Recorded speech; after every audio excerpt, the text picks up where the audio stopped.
welcome to the one and only Tszyu.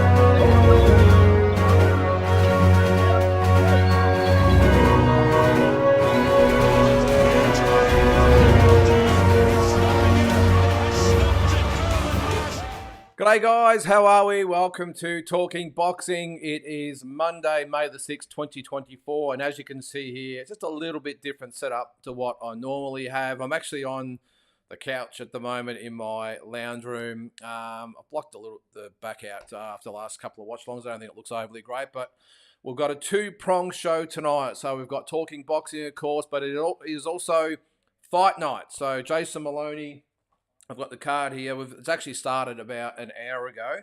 At the moment, Seigo Yuri Akui and Taku Kuwahara are battling it out. I think it's about the 8th or 9th round at the moment. Next up is Takuma Inoue, so little brother, is up against Sho Ashida. And, of course, Jason Maloney in with Yoshiki Take, and then, of course, Naoya Inoue, Lewis Neary in the main event. So the way we're going to work it is, I'm not going to go from this straight into the watch along. What we're going to do is actually finish this. Should be about, probably think it'll be about 8:30, something like that. I would think that Jason will be on. So what I'll do, we'll finish it, and then we'll go into the watch along on another stream. I know it's a little bit of a pain to sort of switch streams, but I just want the two shows to be separate. Helps with the YouTube thing and all that sort of stuff as well. So got a few people in the chat as well. We had a great watch along yesterday, by the way, with Canelo Alvarez. So we'll talk about that. Of course, it's fight week. George Kambosos, Vasily Lomachenko this weekend. Excuse me. Also Andrew Maloney and Shanika Johnson in world title fights as well. And then a week after, it's Fury Usyk. It's just all happening at the moment. So I want to hear your views on the fight yesterday. Not too stressed about the undercard. It was a little bit ho-hum. I know there's one or two good fights on there, but overall I just thought it was a forgettable card. But the main event, I think, really delivered.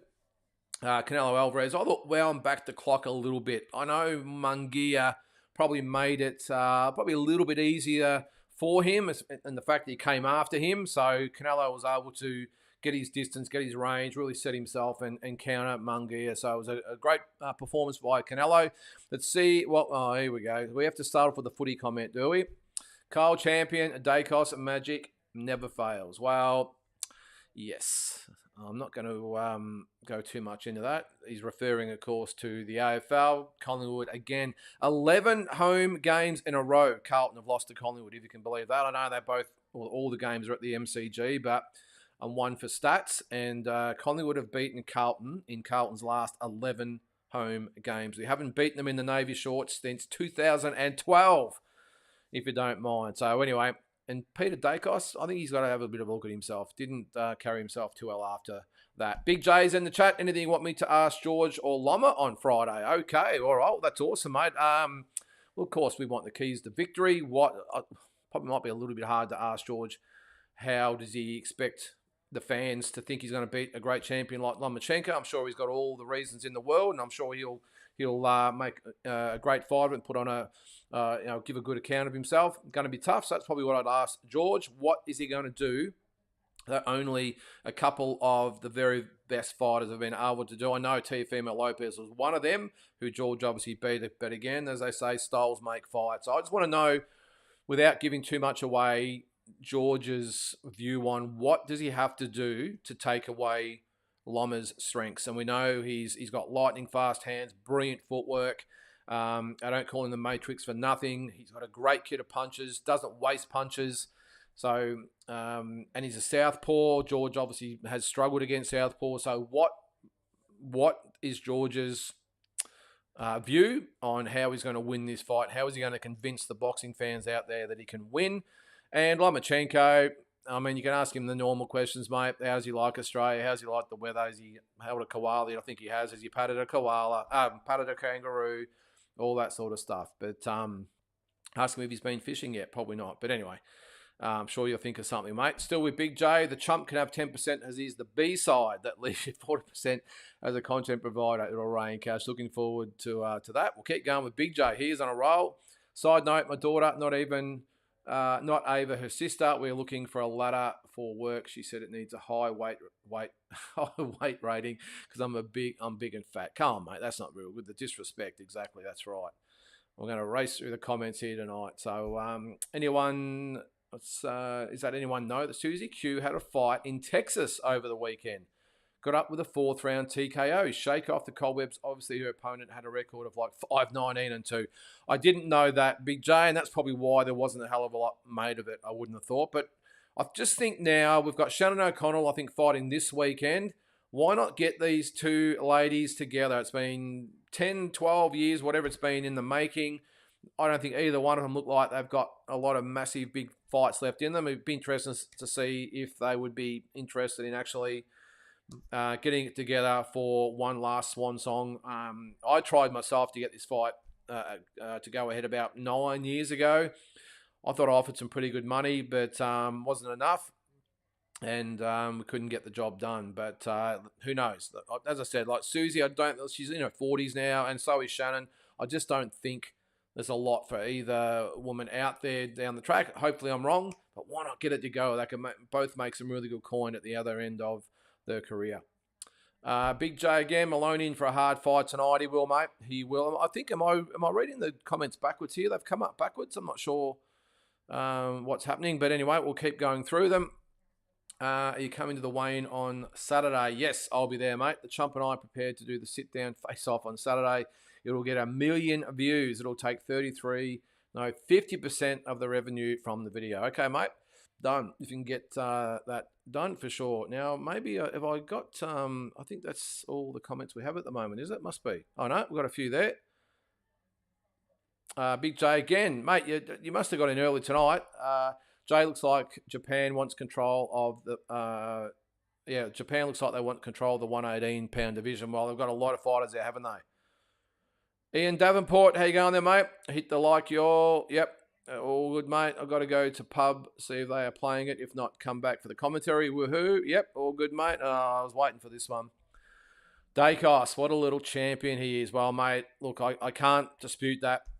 I must admit, and I won't spend too much on the footy here, guys, but the last quarter, I think I am going backwards here for some reason, guys. I'm not sure what's happening. Must be if you get the comments on first and they're there when we start, it must play it in reverse. I don't know. But anyway, I'll get through all the comments.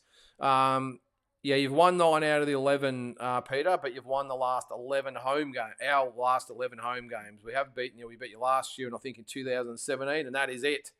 So, not good. But I was just going to say, mate, before we move on from the footy, that last quarter when Collingwood just locked it into the half of the ground, we just couldn't get it out. You just knew it was always going to happen. I must admit, at the end of the day, I was actually hoping for a draw. If we escaped with a draw, I would have been happy. But Dacos, he is a champion. No doubt about that. All right, Victor.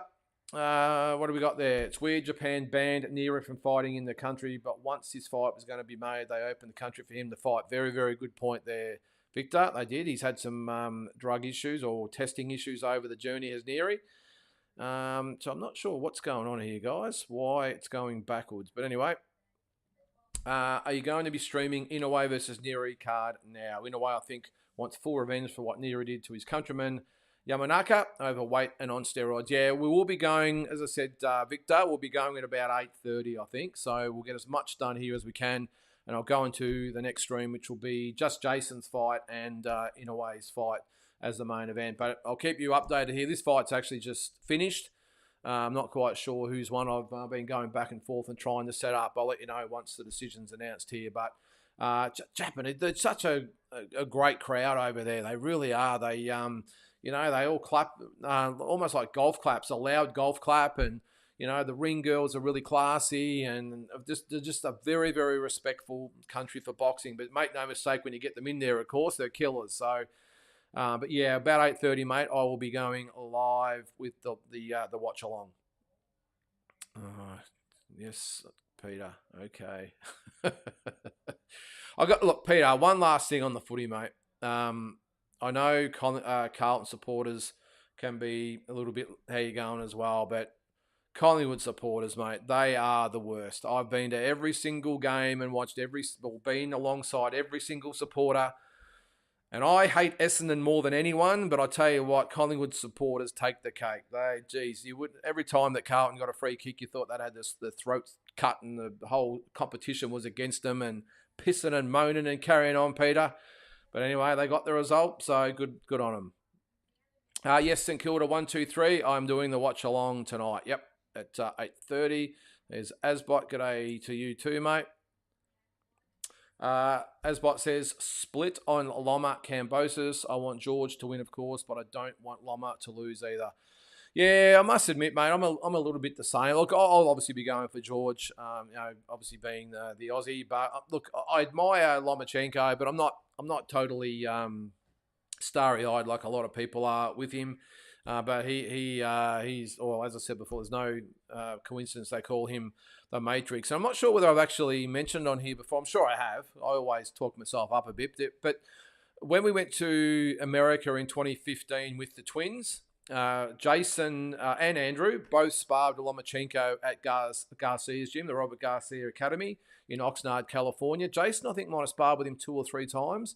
Andrew just the once because I think he hurt his back from memory. And it was amazing. Jason only had 2 or 3 fights at the time, and it was just amazing to see him in there, like Lomachenko close up. He's just the wizard. He really is. He almost hypnotizes the fighters he's in with, and just some unbelievable skill and a really nice guy. Jason got a photo with him, I remember, and yeah, really, really nice guy. His father, not so much. I'm sure he is a nice guy, but he didn't really want much to do with us. I'm sure they get hounded all the time for photos and autographs and everything else. But it was great to see him, 6 feet away. It was crazy. Peter says Jason has to be patient and pick his poison and needs to be the aggressive and dominant fighter. Yeah, well, I think being in Japan, Peter, I think Jason, and he'll know. And Angelo Hyder, one of the best trainers in the business, he'll know. Jason will know. I think he really needs to stamp his authority really, really soon, because with the Japanese crowd, they're 55,000 people, by the way, the most people that an Aussie has ever fought in front of. I think the next closest might have been Jeff Horn with the 51,000 that watched him beat Manny Pacquiao in Brisbane back in 2017. But I think he will. I think he needs to get out there, pump the jab like he always does. He's got a great jab. Both boys have. Because the Japanese, they all fight sort of similar. Great skills, they can punch, but they also like to set themselves before they punch. And I think if Jason really works that jab and keeps him off balance, I think the experience in boxing, I know Take's had a lot of experience in other martial arts, but in boxing, he's only had the 8 fights. So I just think Jason's experience will come to the fore. This is 12 3-minute rounds. I'm not quite sure what they fight in kickboxing and everything else, but to do 12 3-minute rounds at a pace that Jason is going to set that's going to be really, really fast, let's see whether he can handle that, as well as Jason, who'll go to the body hard. He'll rough him up, and that's where I think Jason will get the victory. But look, any fight overseas is a tough one, Peter, and I think that he's got his work cut out for him, but you can see that twinkle in his eye. He loves to fight, Jason. He loves someone that takes him on, and I think tonight Take will give a really good account of himself, but I expect Jason to, as the fight goes on, really start to hurt him to the body, really start to wear him down with his work rate, and either get a decision or maybe even a late round stoppage. All right, Peter, agree 100%. Peter Dacos has to get off the piss. He does, and keeps stealing the limelight from his kids. Well, it's not all his fault, Peter, because soon as the boys kick a goal or do something good, they're straight onto him, and you probably can't have a beer these days. We all know the footy players like to have a beer, but they interviewed him in the change rooms afterwards, and he was, again, like most Collingwood supporters, having a whinge about the umpires. Come on, Peter, you won the game, mate. Just relax. I know I'm a salty Carlton supporter here, mate, and I know you've got the last laugh, but it was a bitter pill to swallow, I can tell you. It was tough. The drive home was very, very frosty, I can tell you. I took my son down, and he's been to 3 Carlton Collingwood games for 3 losses. And the last one we went to was that last game in 2022, and we got beat by a point in the last minute. and we're not going to go into that though. All right, Kyle, is this George's last fight? If he loses, good. Yeah, good question. I would hope not. Look, it's an interesting one with George because he's young enough. I think he's only 30 or 31 or whatever now, so he's still plenty of life in him as far as the ability to go on with his physicality and his body and everything else. I think there's no doubt about that. It's whether he'll want to go on, because when you look at it, I mean, there's still some other fights overseas that he would probably be offered. Some of those up and comers or fringe contenders or whatever it might be that would want a big scalp in George.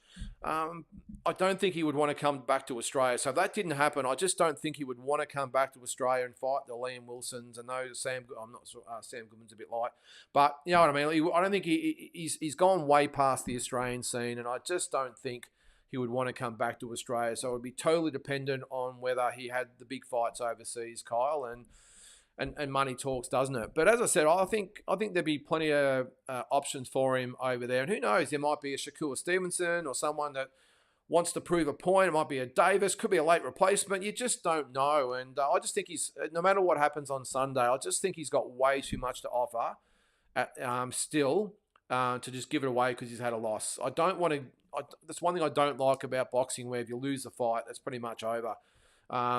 He's been a very, very good fighter, undisputed lightweight champion. So I would hope not, but I wouldn't blame him if he said, you know what, I've got 10, 12, whatever it is, $1 million in the bank. I'm going to spend it with my family and not worry about this. But once you're a fighter, you're always a fighter, Kyle, and money's almost secondary sometimes to these guys. So I would think, unless he gets comprehensively beat, then maybe even stopped, I think we'll definitely see him back. There's Carl. How you going, mate? Ready for a big night of fights, mate? Should be an awesome one. And as I said, I'm expecting a big performance by Jason tonight, and also Andrew and George on Sunday. And who had to bring up the football? Blues also suffered a hairball problem against the Cats a couple of weeks ago. They did, mate. Yes, they did. They're there, but they're just not there. They always just can't get to I know they had a great final series last year, by the way, but they just can't seem to take the next step. And Collingwood missing a couple of really good players. I know we've had a few injuries as well, but yes, we just always find a way just to come up short against those really good champion teams. Geelong the week before, as you said. Yep, Victor, awesome. Yep, we will be there, mate. All right. Lyndon said Tasman had big plans, but is that more of an international plan, or is Francis looking at making some big cards here? A bit of both. Kyle, obviously, he's got Jai and Justice coming through the heavyweights as well. Got Connor Wallace on the fringe as well. So that's sort of there on the international scene. But I know with a lot of the money at stake around the country at the moment, with the big cities dishing out some coin for events, I think that they might put their hand up if they can with some of that. They've got some pretty good fighters in the stable. Of course, you don't get much bigger than Jai Pataya in this country. Not to say he's going to fight in Australia, by the way, or not yet. But when I spoke to Mick, because I thought they were sort of more looking at just being sort of promoters, or managers more than promoters with the guys. Because the fighters at the stage now, they're almost big enough just to farm them off to the big promoters overseas and not have that headache. But he has got the DAZN contract, remember, so they've got to fulfill that to some extent as well. So I think that's what they're looking at now, mate. I can't give too much away. I'm sure they'll announce it. But all I know is that talking to Mick, he's pretty keen to do the domestic thing as well and bring a few more shows to the Aussie public. So keep a lookout for that. Peter, every team has some shit supporters. They do, mate. They do. I'm not... Well, I am. I'm probably pigeonholing Collingwood here a little bit, but mate, oh my God, I almost left at 3/4 time, even though I think we're in front, just because I just had enough. And I think there's a podcast out there, or a YouTube channel or something called the Carlton Besties. I think there are 2 or 3 girls that get around and do interviews after the game, and apparently they got harassed or whatever, but I'm not 100% sure. But apparently, that wasn't a good thing afterwards. But at the end of the day, it is what it is. I'm sure, like you said, mate, all supporters are the same in some way. There's some shit ones and there's some good ones. All right, Victor, Japan crowd cheered for Fulton as he left the ring after Inoue beat him. They have massive respect for fighters. They just do. I'd love to go to the fights over there, Victor. And look, I must admit, if I hadn't have gone to the Tszyu fight a couple of months ago, or whatever it was, a month, 6 weeks, whatever it was away, I was actually contemplating going going to Japan. I think it would have been an awesome experience, and maybe one day I'll do it. Would have been great to go over there and support Jason though. But Tokyo Dome, 55,000 people, the arena where Buster Douglas beat Mike Tyson all those years ago. It'd be fantastic, and obviously to support Jason. And actually, that was the other thing at the start of this year when he fought in Canada. I would have loved to have gone to Canada, but I just got back from America, so it's just not sort of working out for me at the moment. But yeah, they are very, very respectful, Victor. And look, it must be a little bit hard for the fighters, because the international fighters I'm talking about, because you think about it, they're used to fighting in either their own countries, or they go to America or wherever it might be, or England or Saudi Arabia, whatever it might be. And the crowd,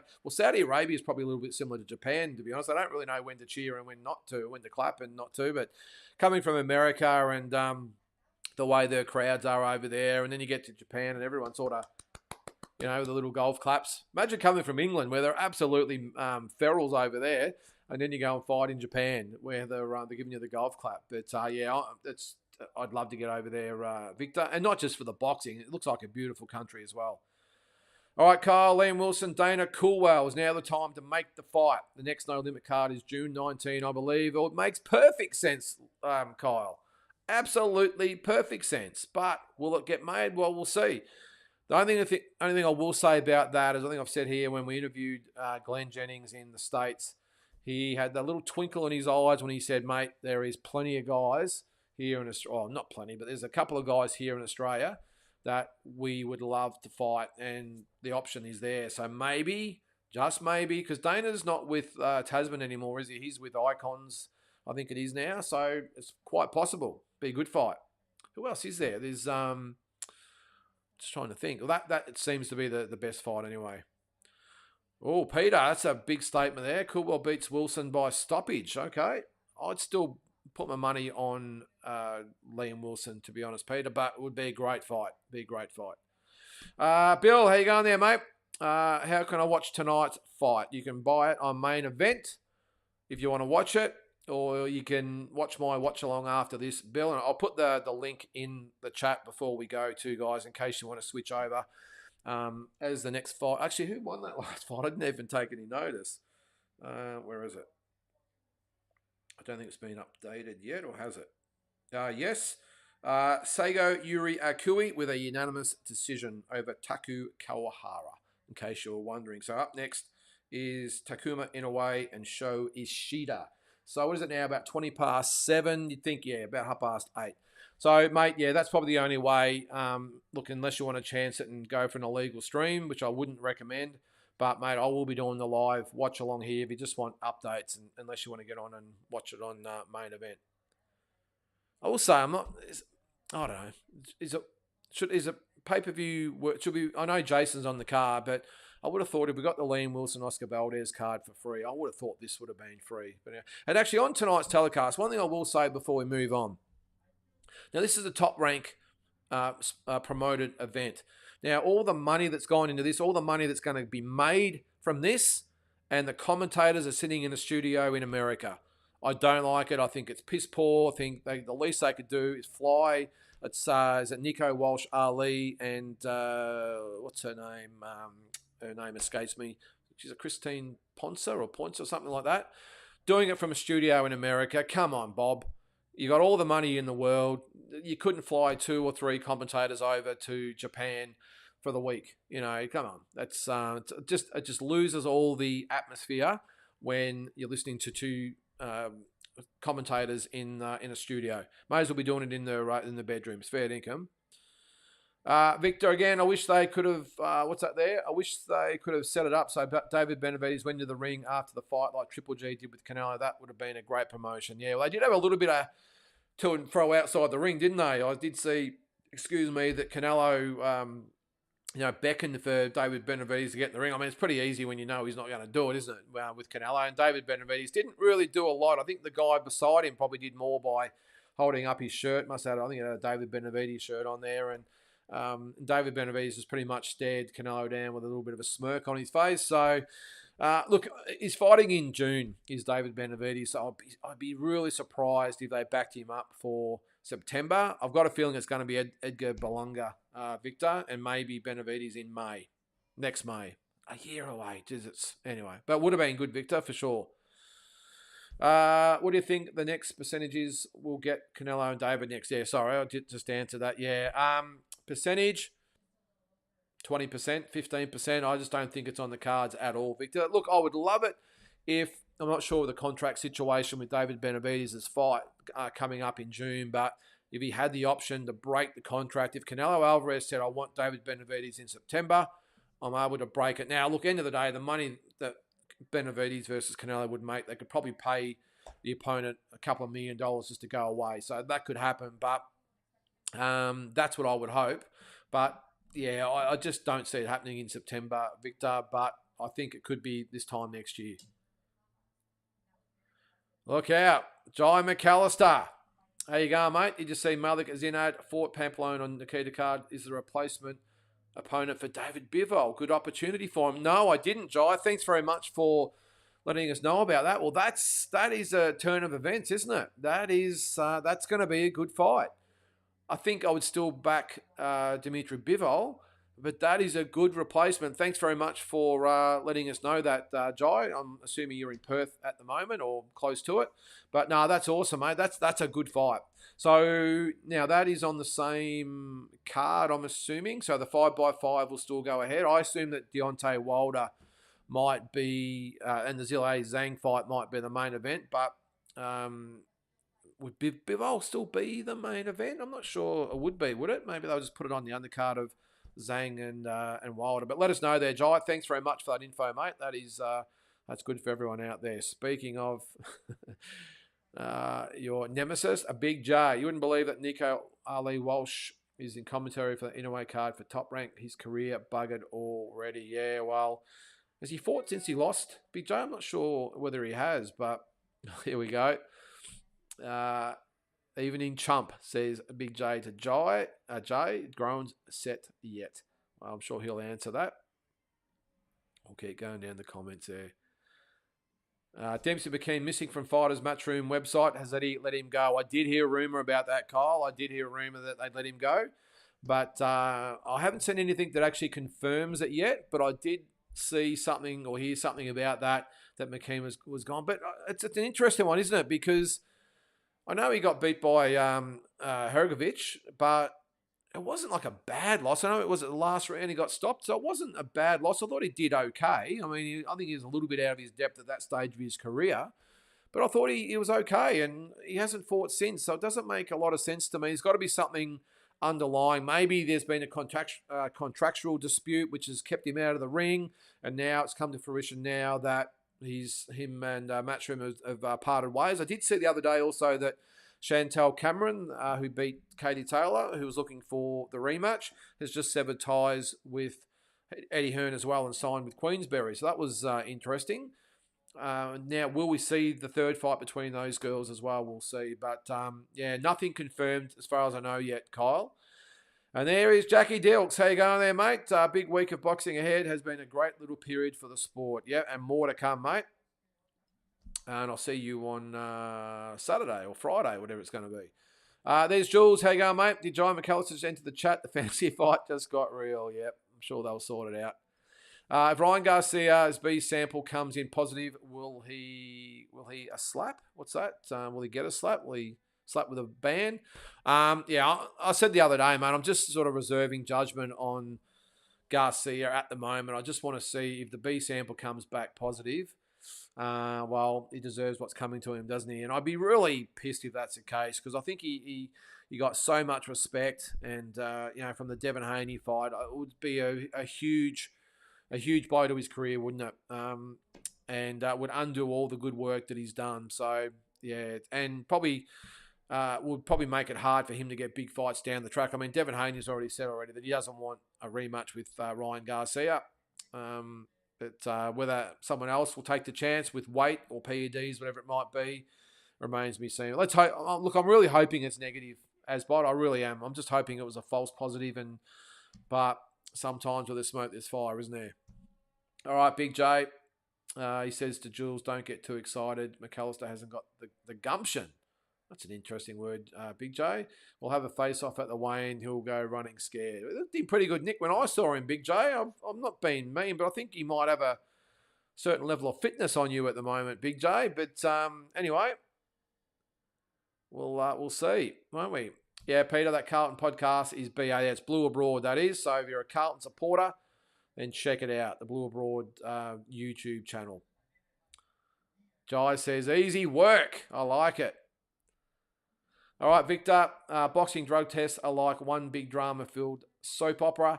Every time there's a failed test, it seems like so many loopholes. Yeah, you got that right, mate. If it's proven Ryan's 100% cheated, what punishment do you think he deserves? I would think, I'm not exactly sure about the PED they're talking about. It's Ostarine, I think it's called. I don't know. I don't really know much about it, Victor, but I'm thinking if it's a serious PED and he's been found guilty, I would think a couple of years ban and have the result changed to no contest. So I'm not sure whether they fine them or just suspend them. I'm pretty sure they just suspend them. So I think a couple of years would probably do it, Victor, which would really hurt his career, wouldn't it? So because we've got to make a bit of a stand that we've got to hit him hard and we've got to make it so that people think twice. And maybe if this is happening pretty regularly now, maybe the penalties just aren't enough. There's so much legal ramifications as well. There's a lot of loopholes, like you said there. So, but I think if they're legitimately found guilty of doping or PEDs, whatever it is, then maybe it's even more than 2 years. Maybe it's 5 years. Maybe it's a life ban. Who knows? But we need to do something about it. It's not fair to the athletes to do the right thing. You need to run a boxing tour for an open tyre fight. Imagine if open tyre fights Bivol, that would be insane. Yeah, well, all right, we'll put it out there, Peter. Although, not sure I need Collingwood supporters on the journey, mate. He's hard enough to deal with back here, let alone overseas. I'm only joking. It'd be great to have you along. But yep, we'll see what's happening with Jai, and love to do it. Love to do a tour. Jack will always haunt me that we got Inouye versus Donaire for free on Fox, but pay $60 for Nikita cards. Yeah. Oh, don't get me started on that, Jack. Look, I think we all know the way it works. Nikita's obviously a name, but surely the buys can't be that high. If people have got to pay $60, especially at this stage of the year, Jack, I mean, why would you pay $60 for a Nikita or Sam Goodman, whoever it might be? And look, I love Nikita, but it's not pay-per-view's not worth $60.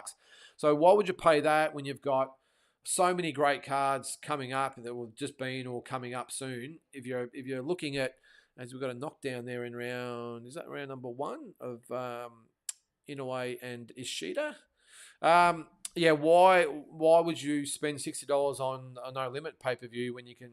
There's got Canelo, you've got Fury and Usyk, you've even this weekend Kambosos, Lomachenko. I'd happily pay $60 or $70 for that. So, but yeah, don't get me started on that, Jack. All right, for those interested, I believe Top Rank is streaming the event on the YouTube channel if you have a VPN. Is that right? I've got a VPN. Let me have a quick look while we're going. Let me have a look. American VPN, I'm assuming, is it? I've got where is it?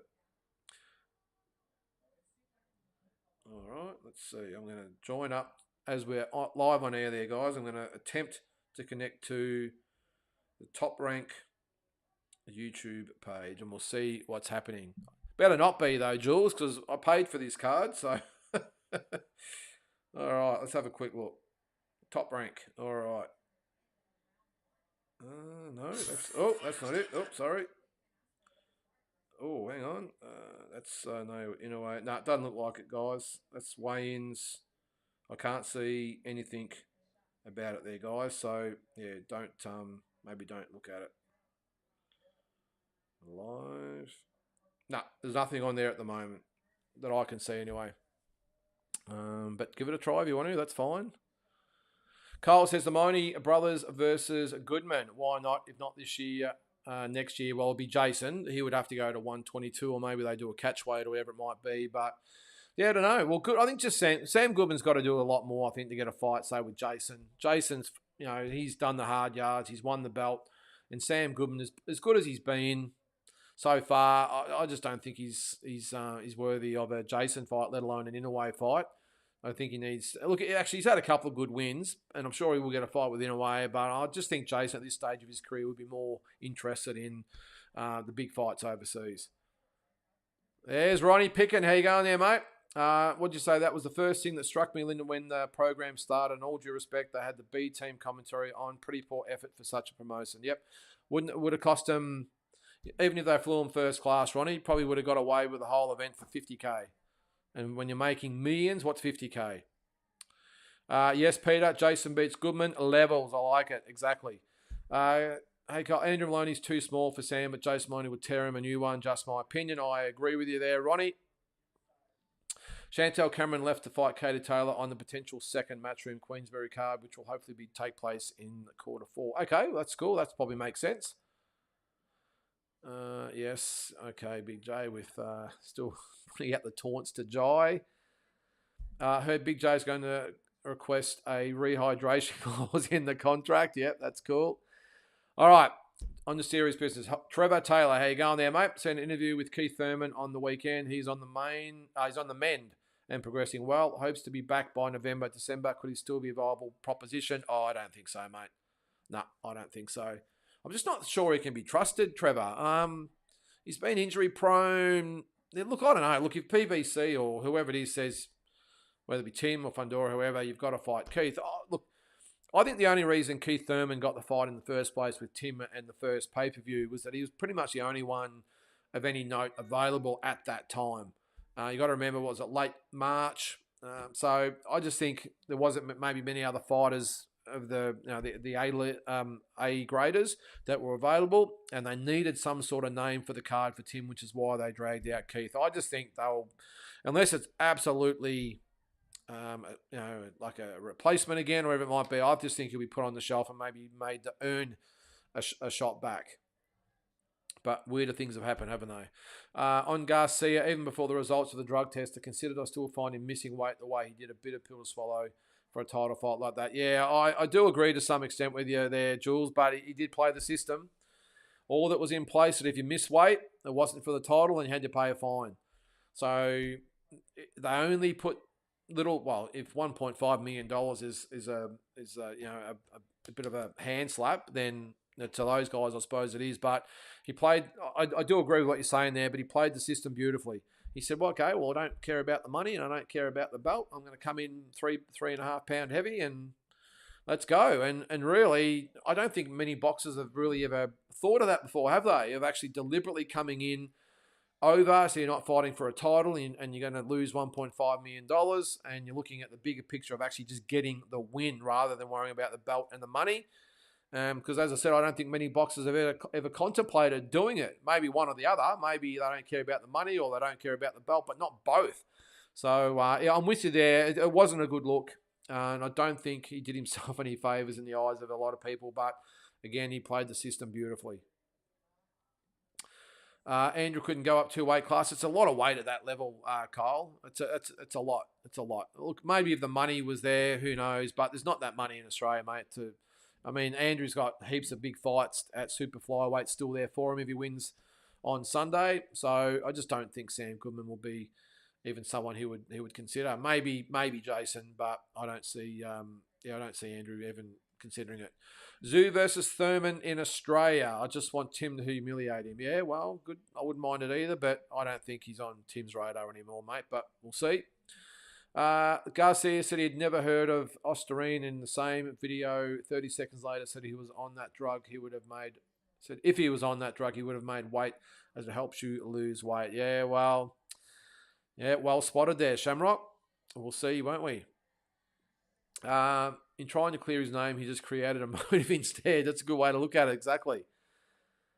Mir Khan was banned for 2 years with the same drug. Well, if that's the precedent, Shamrock, then he needs to go, doesn't he? 2, maybe even 3 years this time. So, have I reached the end of the comments here? Maybe I have. I know, there's Peter.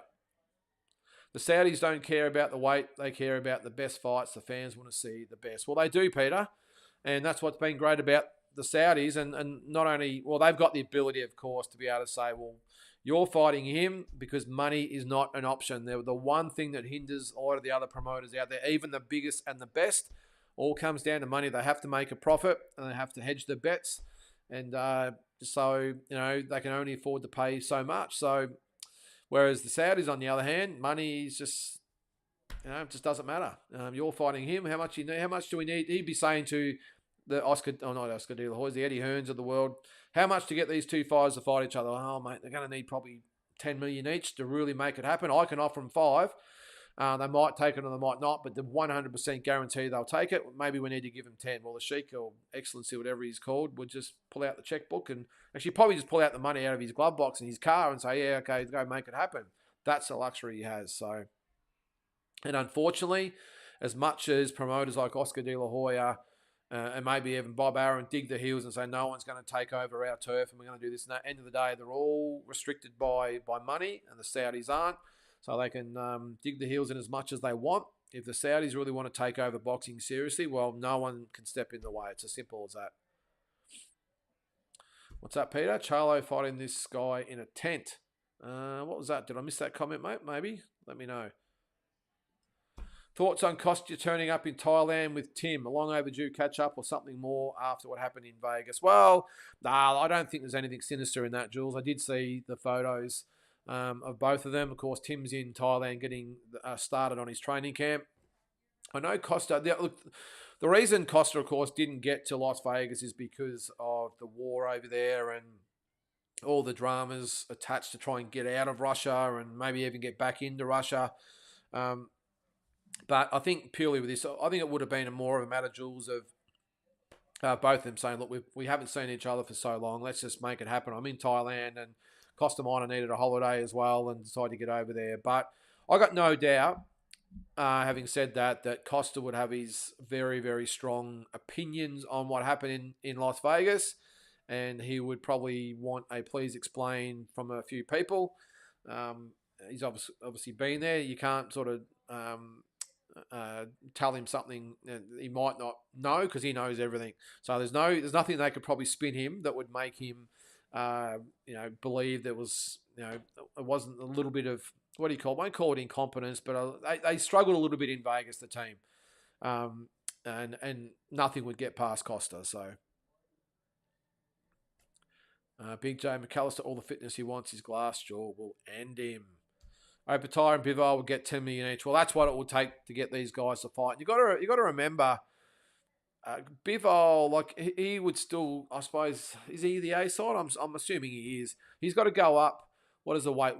So 15 pounds. So what's that? 7 kilos. It's a fair bit of weight to go up. And Jai will probably drop down from maybe 215, maybe 220. I don't know what he gets up to. Where Bivol would probably get up to maybe 185, 190, something like that. So there's probably about a 20-pound weight difference. And we've seen it even here in Australia when Anthony Mundine went up to fight Danny Green. Now, Anthony had been fighting at 154. Danny was fighting at 190. So 36 pounds between them, and they met sort of in the middle. But the size difference was just massive. And it's hard to believe that both guys fought at 168 back in 2006. But so the size difference, I think, would be drastic, I think, Peter. But that's exactly what it would take for that fight to happen. And as I said, money's no object to the Saudis, so let's do it. Tim's eyes are on Crawford, yeah. And look, hopefully, with the way it all pans out, Peter, that this is where we end up. You would think that if Tim gets past Victor Ortiz in, August? It's August, yep, August 3rd. And obviously Crawford gets through, Tim gets through. That just makes logical sense after that. So I've got a feeling Fundora will probably fight Spence in November, whatever it might be. So you would think that he might be out until June, July or something the following year anyway. So that does make a hell of a lot of sense that Tim and Crawford fight after that, and then the winner fights the Fundora Spence winner. So you can just see it all sort of coming together. I know Charlo's a bit of a fly in the ointment in there as well. If he's serious, could derail some of these plans, but it just adds up that that's what's going to happen. And you're right, Tim's eyes, I think, are still firmly on Crawford. All right, Peter. Opatai beats the shit out of Bivol. The footwork is key to controlling Bivol. Yeah, he's got a really funny style, hasn't he, Bivol? He sort of bounces a little bit, and he bounces in, bounces out. He's got a really good kit of punches, but I think Opatai's skill is what's going to really, I think, whether it's fighting Bivol or going to heavyweight, he's going to be a tough fight for anyone out there. I just see him getting better. He's still young or youngish. What is he now? Is he about late 20s, I think he is. So for a heavyweight, he's still young. And I just think he gets better and better and better. And I can just see Jai doing Usyk. I really can. I think he's going to be a handful for any of those big heavyweights out there. And of course, the money. Jeez. All right, Jules, I have a feeling fighters are less concerned about making weight on smaller shows where money and titles are irrelevant, bad precedent, and disrespectful to the sport, opponent, and fans. Yeah, no, it's a good opinion, mate. I'm not going to argue with that. And as I said, he did play everyone, didn't he? Ryan Garcia, and laughed all the way to the bank. But yeah, I'm with you. It wasn't a good look at all, and it does, even though he's technically right, it doesn't really do a lot for the sport, does it? It's a bit of a black eye for the sport in that respect, but everyone's opinion is a bit different, I suppose. Bill, my opinion, Garcia wasn't a genius, but more Haney's team let the man down by not saying lose weight or fights off, then Garcia would look like the Muppet he is. Well, that's a good point, Bill. And that is one thing that I have sort of said in defense a little bit of Ryan Garcia, just as a neutral observer, not really either side, is at the end of the day, Devin Haney agreed to the fight. Now, you could say, on the other hand, to that, well, he wanted to save the show. A bit like Tim did with Fondora. If Haney had said, nope, go lose the weight, I'm not fighting, you get the feeling that Garcia would have said, okay, well, there's no fight. So that would have been off. So maybe Devin was thinking of that. Look, whatever, it's 3 pounds, whatever. I'm going to beat this guy anyway, just get it done. In hindsight, maybe they probably would dig their heels in a bit more and say, no, go and lose weight. Or, worst case, say to him, there's a rehydration clause now, and if you want the fight, you cannot weigh more than, say, 10 pounds above the weight limit, which would be 150. I got a feeling it would have been probably 160, 165 in there. So, look, everything's good in hindsight, isn't it? But, yeah, just like Tim's was too, Bill. But, yeah, I think... Haney's team did let him down to some extent by just pretty much saying, okay, whatever, let's move on and get on with it. All right, Ozbot, you never know about Costa's reaction. Reckon he would have been in ass-kicking mode. Wouldn't have wanted to be on the receiving Costa in a really shit mood. Oh, he would have been absolutely filthy, Ozbot. I mean, you see the way other great fighters react. I mean, look here in Australia. Jeff Fennick was absolutely horrified about it. He said, I would have stopped it after the second round. No, not even tried to stop the cut. It was never going to happen. It was never going to stop the cut, so just stop it. And I got a feeling Costa would have been the same. And I know the Dr. Bill, the plastic surgeon in the team, he was drastically trying to get to ringside so he could tell them to stop the fight. I mean, he would have known straight away from the position of the cut and the amount of blood coming out that it hit the artery, and there was no way they were going to stop it in 45, 50 seconds, whatever. He would have had to have a crack at it. So he was trying to get the ringside, couldn't get there because only obviously the team gets a certain way, and couldn't.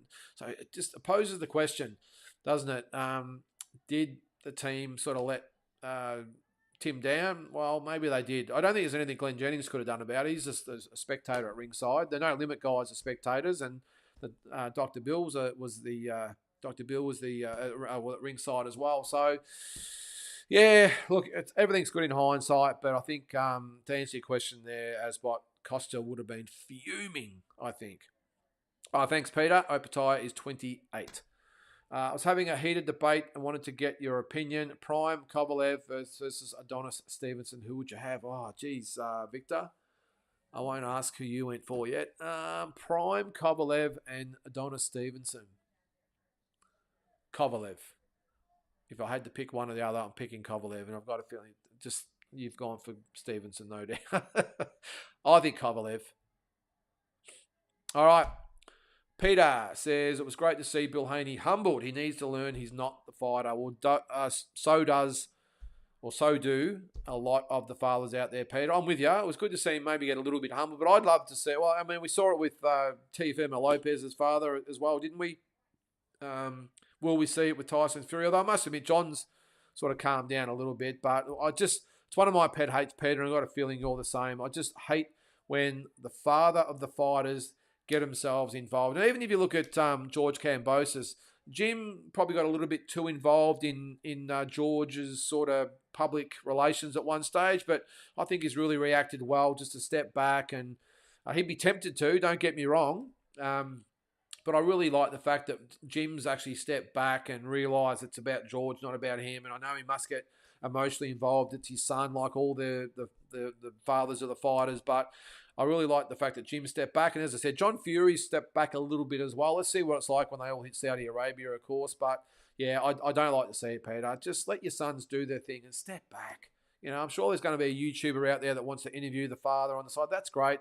But when it comes to the mainstream stuff and the weigh-ins and press conferences, just stay out of it.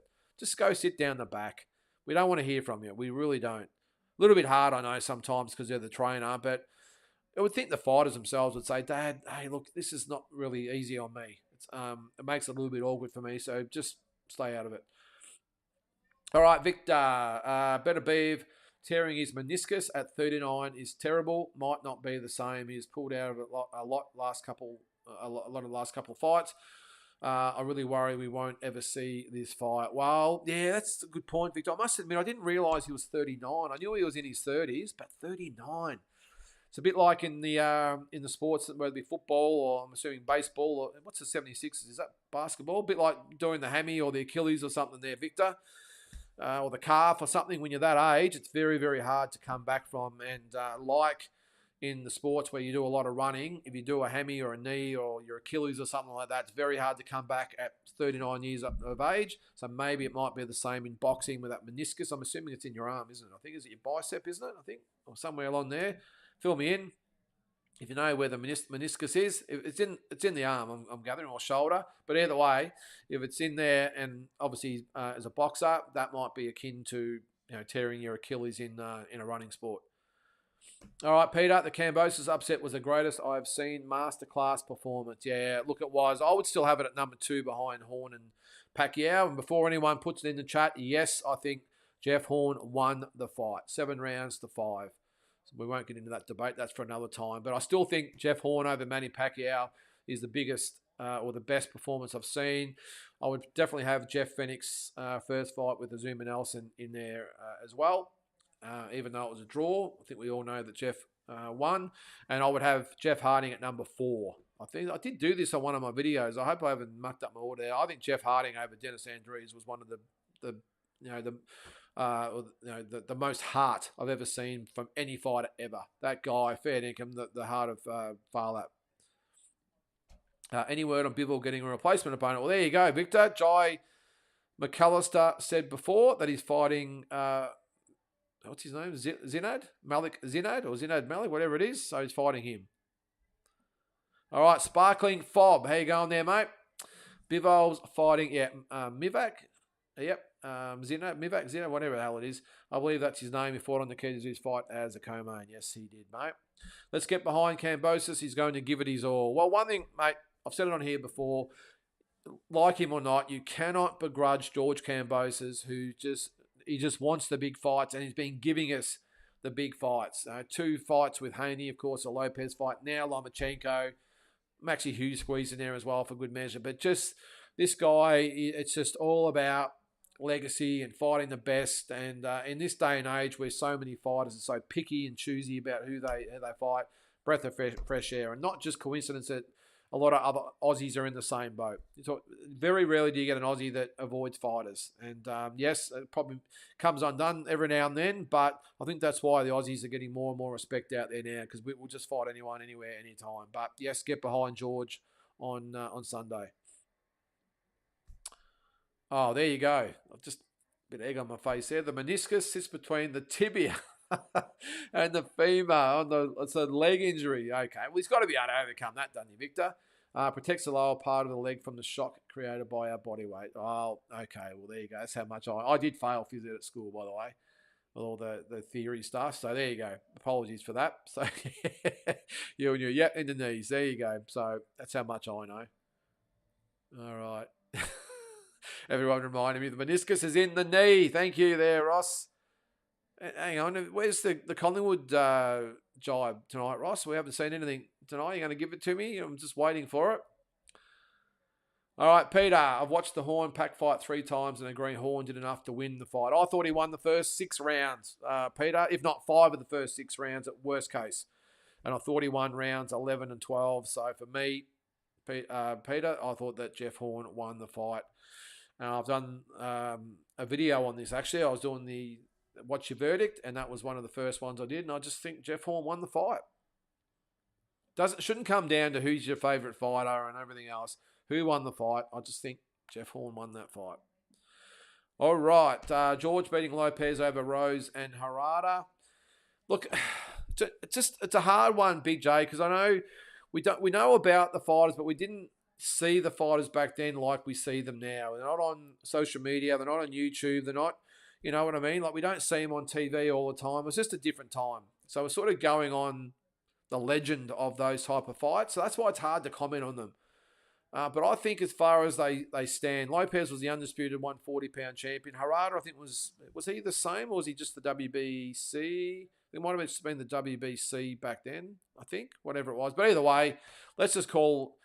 and Rose did beat Harada in Japan as well, didn't he? So, look, I don't know. It just depends on your opinion, Big J. But for me, I would still have George just slightly ahead of Rose and Harada. But again, as I said, it's just hard because we didn't see them like we get to see today's fighters. So it's a little bit hard. We're just going by hearsay a lot of the time. Yeah, Jake the Cut Snake. I like that name. Harding, the great comeback. I still remember it, mate. Like it was yesterday. I think I was 15 years of age. I think I might have been about to turn 16 from memory. And watching the fight from Atlantic City, he'd lost pretty much every single round. He needed a knockout to win. He came out. He had blood everywhere. Over the cuts over both eyes. I think he had a broken nose as well. And took Dennis Andrews out in the 12th and final round. Real rocky stuff. It really was. All right, we'll keep going through there. Who's filed up, says everyone from from Australia. Sorry, I shouldn't have said that without explaining myself. Filed up, in our opinion here in Australia, is the greatest racehorse of all time. He won the Melbourne Cup, was it 2 or 3 times? Might have been twice. Well, I think so, but just one of the greatest horses of all time, if you don't know who Filed up is, guys. Bit like, who's the one in America? Seabiscuit. That was the movie, wasn't it? So our version of Seabiscuit, which is why we use the phrase, a heart bigger than Filed up.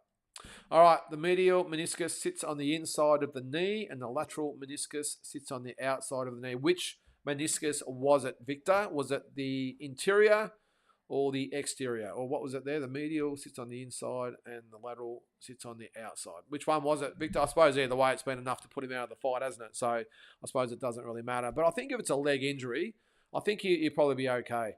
Probably keep the weight off it for a little bit. You'll probably obviously still keep the fitness stuff up. You might do pad sitting down or whatever it might be. Keep the fitness up, and then maybe it'll just be a matter of letting that meniscus heal. And we might see him later in the year. I know they did say it was going to be like well later in the year, which just doesn't make a lot of sense to me. But if Bivol already got a replacement, then maybe they are looking at October, November, December. All right. Sparkling Fob.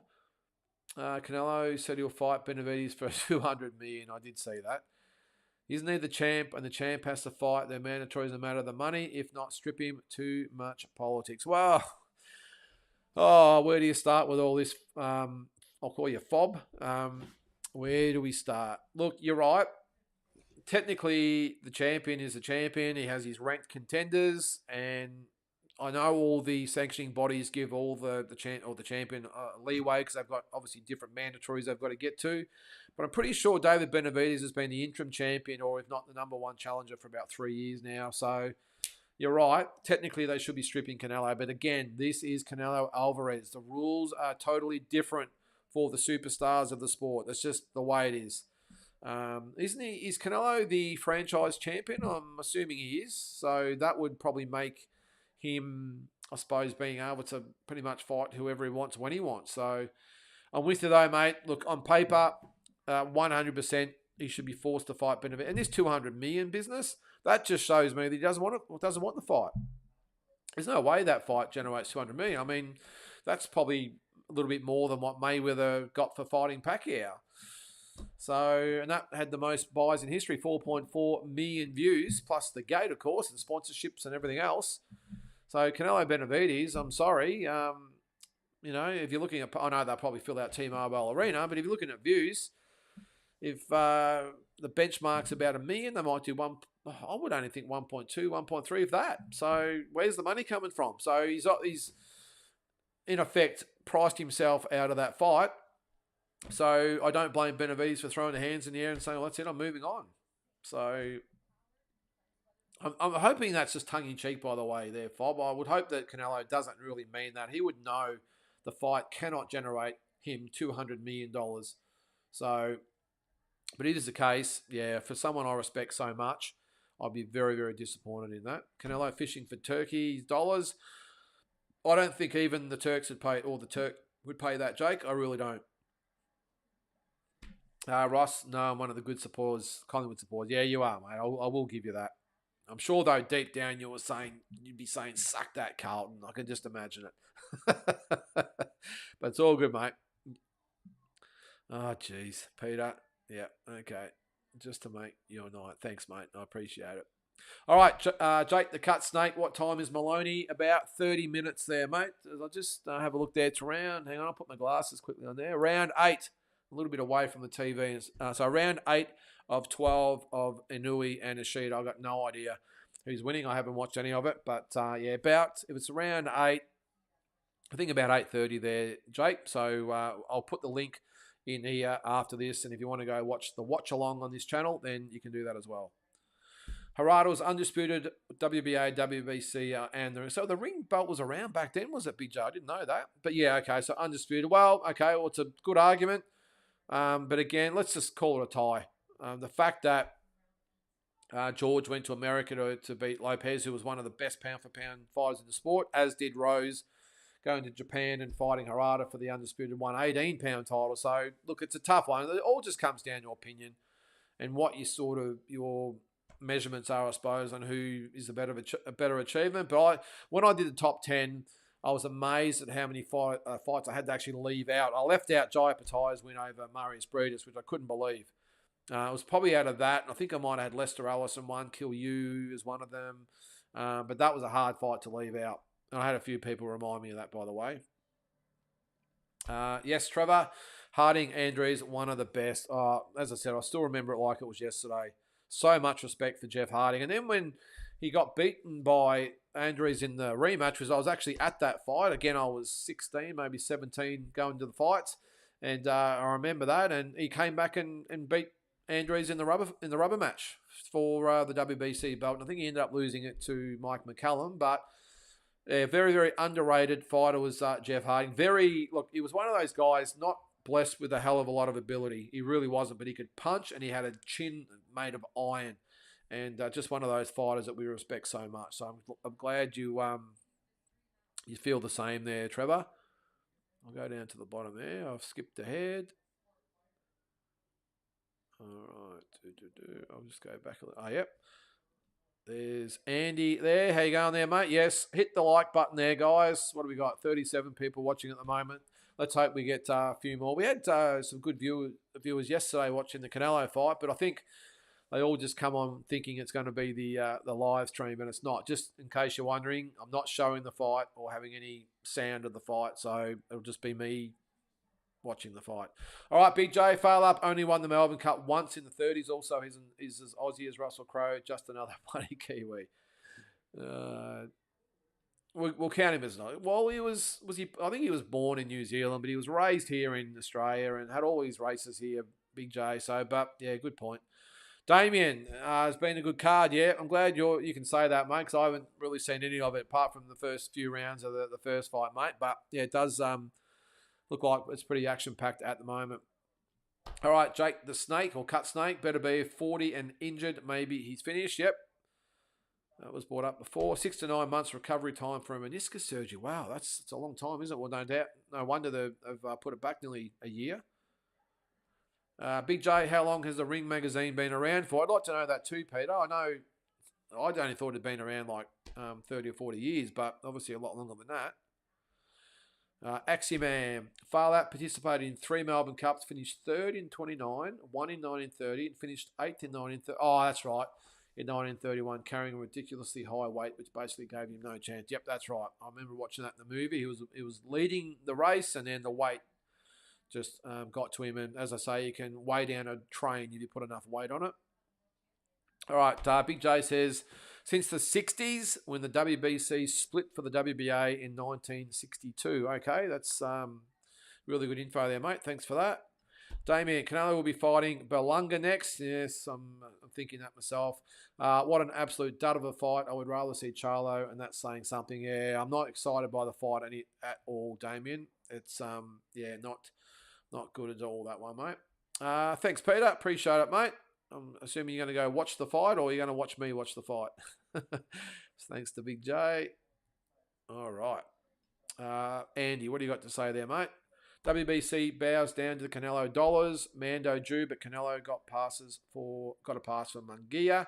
Now due in September, apparently. But Benavides versus Gvozdyk is a risky fight, in my opinion. Yeah, well, I did say the other day, Andy, that Teddy Atlas used to train, Gvozdyk? Used to train him, and he's picked him to beat Benavides. Maybe it's a little bit of bias because he used to train him, of course, but he gives him a really, really good chance. So that could derail the whole thing. I still think Canelo wins the fight. I know a lot of people differ. I still think he beats Benavides, even though there's that massive size difference. But either way, we'd still love to see it, obviously. What did you think of Munguia's performance yesterday? He looked okay in patches. I thought he started really well, actually, man. I thought he won the first 3 rounds. I know the judges on the telecast had him, I think Canelo went in the second round. I couldn't say it. I thought Munguia dominated the first 3 rounds. The second round was close-ish, but I still think his volume of punches, good combination he was throwing. I thought almost, I won't say he had Canelo hurt or anything, but he definitely had Canelo's attention. And I just thought the pace he was setting early, I thought that Canelo was really struggling with that pace, and he looked a little bit gassed after the third. But once he dropped once Canelo dropped Munguia in the fourth, I just think the whole complexion changed. It then went back to a Canelo type of pace of fight where he was able to dictate the whole fight from for the next 7 rounds, 8 rounds, whatever it was. And Munguia, almost out of desperation, he had his work rate nice and high, but very, very predictable. Canelo was just riding, his gloves, his elbows. He really just forwarded his pace, and by the end of it, Munguia did really well, I think, to fight at that pace for the 12 rounds. But I just think it was pretty obvious after the 4th round that Canelo had his measure and really never got out of second gear, I thought, after that. And I think, to be honest with you, I've got a feeling that Canelo, if he really wanted to, could have really turned up the heat in the last 2 or 3 rounds and got him out of there, I think. But maybe the Mexican respect was there and wanted him to get through and didn't want to hurt the kid. But no, I was impressed by Canelo. But Munguia for the first 3 rounds did what Bivol did, got him out of his comfort zone, fought when Canelo, I've said on here before, Canelo likes to do his thing and then rest and do it. But Bivol would not let him rest. He would keep on him, and that's when he would have success. And that's what Munguia did really well early when Canelo was sort of backing up, looking for a bit of a spell. Munguia really put it on him, and that's why I think Canelo was gassed after 3. But then, after the knockdown, Munguia, even though he kept trying, was really Canelo the whole way. And I thought Canelo won 8 rounds to 4 with a knockdown. It was 5 points. I had it 116, 111. What's that there, Dan? Speaking of Farlap and great Aussie performances, his win in the, Agua Caliente against some of America's best was unbelievable on dirt, which was foreign to him. Yeah, that's in the movie as well. So he went to America, had all the odds against him, and he hung in there, and he won over there. So, yeah, a legend of a horse. And I think he's still in the Melbourne Museum, I think. So, all right. Are you thinking of going to Tim and Crawford's fights in LA? I would like to go, mate, but unfortunately, well, I'll see what I can do, but what's actually happened at the start of the year, Qantas had a ridiculous sale, and I was like, I think Canelo's going to fight in September. I'm hoping it's going to be Benavides, so I actually booked the ticket for September because our tickets were pretty much half price. I thought, no, it's too good to let go, so I booked the ticket for September, and that's why I'm not liking Canelo versus Berlanga, because that'll be the fight I'm at. So I might see if I can get the flight changed, mate, but I doubt it. I did try and even just stay an extra day to watch Sky Nicholson's fight in Vegas, and they're going to charge me the whole fare again on top of what I'd already paid. So, but we'll see. Maybe I'll get a leave pass from the wife, and she'll let me fly over there for a week and fly back. But I don't know. I'm not that stressed about it, mate. We'll see. All right, Damien, are you doing a live for Lomachenko versus Kambosos? Can't bring myself to pay $70 for that. Wish we had ESPN here. Yeah. Well, it is free in America, of course. I think if you had an American VPN, I'm just sort of thinking out loud. If you had an American VPN, which is no drama, get it on Surfshark, and you got the ESPN Plus app. Well, that's a subscription too, I think, isn't it? So maybe that wouldn't happen. But I remember when I was in the States for the first George and Haney fight, I watched it on ESPN over there for free. But back here it was $70. So if you're savvy with the VPN sort of thing, well, maybe look into it and just watch ESPN over in America. But to answer your first question there, mate, I'm actually going to be at the fight, so I'll be watching that. But I'll try and put some vision up and everything else, but there won't be any watch along, mate. All right, I've got about 20 minutes to go before we switch over to the watch along. Yeah, Peter, Canelo has some chin. He certainly has. Although, look, he's always had a good chin. The only probably time I've seen him really sort of rocked was a long time against Miguel Cotto's brother. That was probably the only time. I'm sure he's been, I won't say rocked, but maybe he's been just a little bit dazed and we haven't really noticed it in a couple of fights. I know Triple G hit him with a couple of good shots, but yeah. And the good thing about Canelo is he really knows how to read his opponent's punches. And you see him sometimes, he just does a slight tilt of his head just to take a little bit of the sting out of the, or momentum out of the punch. So good at what he does, and very, very underrated defense does Canelo, and he doesn't really get hit with a lot of flush punches. It might look like he does sometimes, but as I said, he just turns his head a little bit and just takes the momentum out and rides that punch along, and very rarely gets tagged clean. Yeah, Peter, shocked at how small Canelo was. We just see him in the change rooms with Ryan Garcia. Ryan Garcia looked bigger than him, and he fights, 28 pounds below him. So, I think Canelo's a natural 160 fighter. I think he could make it if he really wanted to.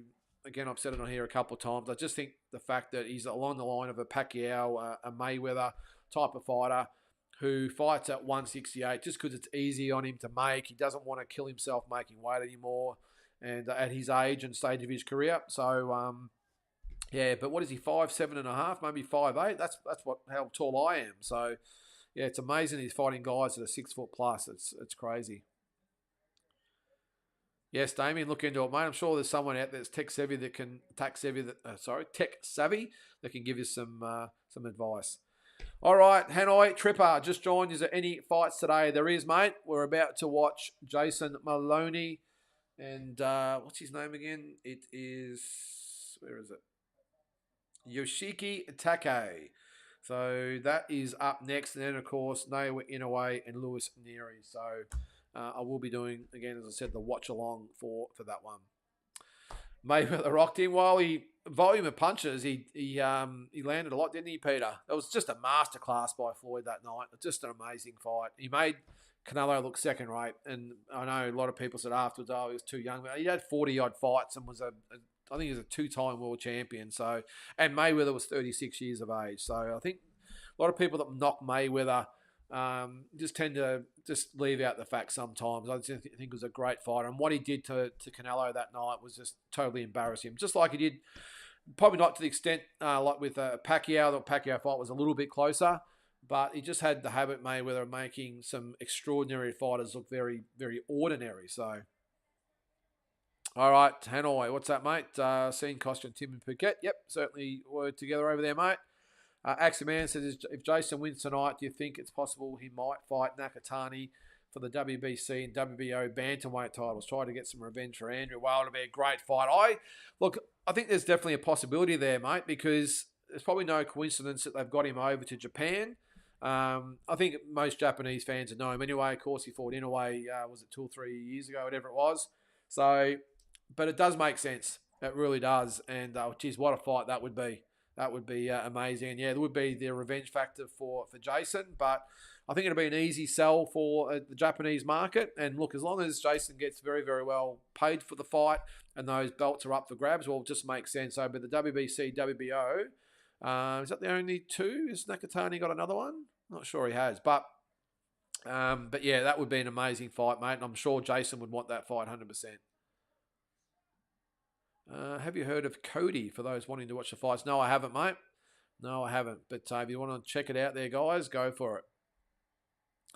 All right, so we're into the 12th round at the moment. So, again, I'm not quite sure who's won the fight, but I'll let you know who gets the win as we go. Yeah, Mayweather, pound for pound, the greatest. Yeah, look, we did one of the first shows we did, Peter, when we started the channel, when I had Tszyu and Peter Maniatis and Mike Altamura on here regularly. It's been a little bit hard to get them on. Everyone's sort of busy doing their own thing, which is why I pretty much go solo these days. But we did our pound for pound greatest fighters of all time, the top 10.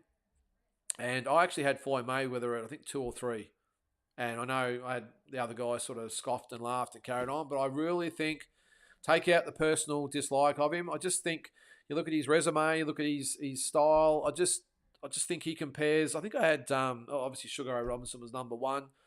I can't remember all the others I had in there, but I just think with his ability, his record, his legacy that he's created, and the fact he retired undefeated.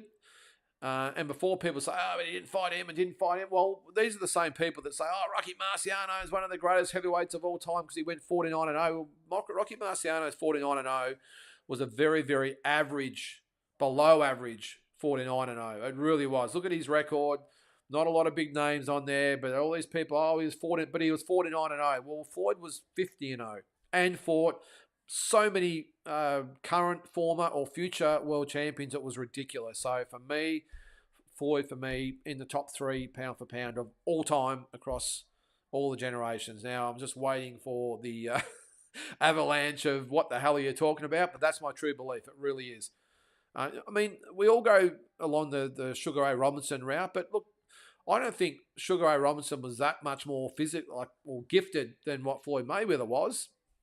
Resumes might have, who knows, Floyd might have had a better resume. We don't know because we didn't see a lot of these fighters fight. But the fact that Floyd, he just won all the belts. He beat so many champions, as I said. We won't get onto the Floyd Mayweather bandwagon here, but it's just my opinion. I just think he's top 3 of all time, Peter.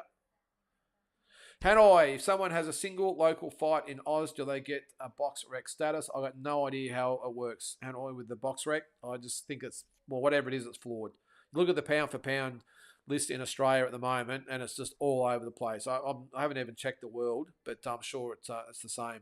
Just having said that on the ratings, guys, on Wednesday night, I am going to do a live, get back to the Wednesday night lives, and we are going to do the ratings of the pound for pound ratings of both here in Australia and overseas, or an overall one. So if you want to jump on at 7 o'clock on Wednesday night, I'll be on here doing that, or you can check it out on YouTube later, of course. Peter, people took a lot of shit about Mayweather, but what a fighter he was. Yep, 100%, mate. Love Jason Maloney, but best he stays away from Nakatani. Guy's a killer, yeah. Well, the fight for me, if I'm going to be honest, Dan, it's Nakatani and Inoue. That's the fight. What an all-Japanese fight that would be. And who knows, that could be the one they're actually aiming for. But, biggest fight in Japan's history that would be. Peter says, Fenech is our pound-for-pound best ever. Yep, I would have him the same. And I know before people say, what about Costa? Again, I've been vocal on here for a long time that I just don't have Costa in the top 10 because he was a Russian fighter, had his entire, well, obviously born and raised in Russia, had his entire amateur career in Russia, came to Australia for his pro career, and then went home. So I don't have him in as the Australian, or in the Australian mix. So for me, Jeff Fenech, number 1 by fair way, Peter. Not a fair way. Lionel Rose would be a close second. Probably throw Johnny Famechon in there as well. I mean, we've had so many great fighters, but yeah, for me, Jeff Fenech, number 1, mate. And yeah, he had an unbelievable will to win. Well, you look at him, he wasn't the most blessed guy again as far as ability goes, but just got so much out of himself. He had pretty, well, okay defense. He always just had the gloves just nice and high, and he would just march you down and just stay on your chest for 12 or 15 rounds, whatever it might be, and he would just wear you down. So many really good fighters that were probably superior to Jeff in ability, and he just wore them down. One of them, of course, Stephen McCrory, the Olympic gold medalist at the LA Olympics. So I'm just looking to see who won that. Takuma Inoue, unanimous decision winner, in case you're winning there, and that's for the WBA bantamweight title. So Jason's up next. So we've probably got about another sort of 10 minutes, and then we'll or 5 to 10 minutes, and we'll switch over. But yeah, he was great, mate. All right, Hanoi, did you see the pick of Mike Tyson, Connor, etc. in Saudi? Larry Holmes was pushed a few rows back, but Connor was next to Tyson in front row, undeserved. Yeah, well, for me, Larry, top 3 heavyweights of all time, if you ask me. He was very underrated, was Larry, big Larry. Fenech was a bully. Yeah, he was the ultimate bully, and probably one of the first weight bullies, Peter. I mean, he would always probably put on 15. Well, I think they had same-day weigh-ins actually back then, so maybe he wouldn't be able to put on too much. But, yeah, he was the ultimate weight bully. And if you remember the Steve McCrory fight, if you're as old as I am, when he fought McCrory, that was a classic con job as well, if you can call it that, because what they did when Jeff Fenech weighed in, I think it was just in a room, and everyone swarmed the scales. So Emmanuel Stewart was trying to get a look at the scales, and Steve McCrory wouldn't have been there. He would have been off waiting to weigh in, but he was trying to get a look, and everyone just swarmed. And apparently, the legend says they lifted Fenech up a little bit off the scale, so he made weight. And then by the time that Emmanuel Stewart jumped up and down and wanted him to weigh in, so you could see, Jeff was off hoeing into the ravioli and refused to weigh in again. So I'd be interested to ask Jeff what he actually weighed going into that fight. And then, of course, when McCrory weighed in, it was nice and vacant. No one was around, and Emmanuel Stewart made a point of saying, this is what a weigh-in should be like. But back then, it wasn't on a stage like they do now and the big backdrops and that sort of stuff. It was just in like a room, and there's probably 100 people swarmed the scale, so you just could not see what he weighed. And very, very good whoever thought of that. And Jeff Fenech was off the scales, hoeing into his food and drink, and just refused to weigh in. And they went ahead, and who knows what Jeff put on after that. But still, first weight bully I've seen, mate. What's that, Hanoi? Remember the Zuma Nelson fight, early 90s, really disappointing. Fenech like that. Yep. 100% Connor is a flog, Peter. Jeez, he's cut loose on Ryan Garcia this week too, hasn't he? Have you seen that? I think did he say something about going to kill yourself? Oh, that's crazy. Sure, Fenech weighed in night before, from what I recall. Well, that weigh-in, mate, the McCrory fight was definitely the day of. Was 100% the day of. Because I remember him saying in the interview afterwards that I'll show him who I am tonight. So, but maybe later, that was 1986. So maybe, a few years after that, it was the day before. Dan, Lynden agree regarding Holmes. That jab of his was a thing of beauty. Yeah, so underrated, Larry Holmes. And he was such a great champion. People never forgave him for what he did to Muhammad Ali, but he just fought everyone of his generation. Larry was one of my favourites. So Fenech was a cheat at weights, a dodgy man. Well, again, just playing the system. I think back then, people just did what they had to do. He could get away with it. And as I said, whoever thought of it was a genius, weren't they? So now, as we're going here, guys, I'm going to get the link there. Now, let's see. Where do I put it? Here. Tell them. Oh, hang on. What have I done there? All right. No, did I not? Maybe I didn't get that right. Sorry, guys. All right. So I'm going to copy. And all right. Let's see if this works. No, it's not working. It's always the way, isn't it? Not sure what I've done there. Why it won't paste. All right, but it's going to be on this channel anyway, guys. Sorry about that. I thought I could just cut and paste that, but it's not working. So we'll go for another couple of minutes, and then we'll have a 5-minute break, and then we will head over to the watch along as I try once more to get the link in there. And no, it's not working. I don't know why. No, it's not going to work. Sorry, guys. So it's on this channel anyway. So just hit the go off this, stay on the page, and then hit the link, and away you go. So, guys, what we're going to do, I think we're going to finish up there. Apologies to the ones listening to the stream or the podcast after the fight on Spotify. And if you don't actually get a chance to watch this live, then obviously check it out on Spotify as well.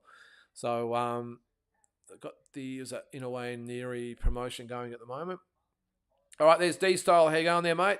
Inoue KO 1-4. Well, that'll be good for us at night over here, mate. It's good. It's a Monday night over here at Maloney decision. Let's hope so, mate.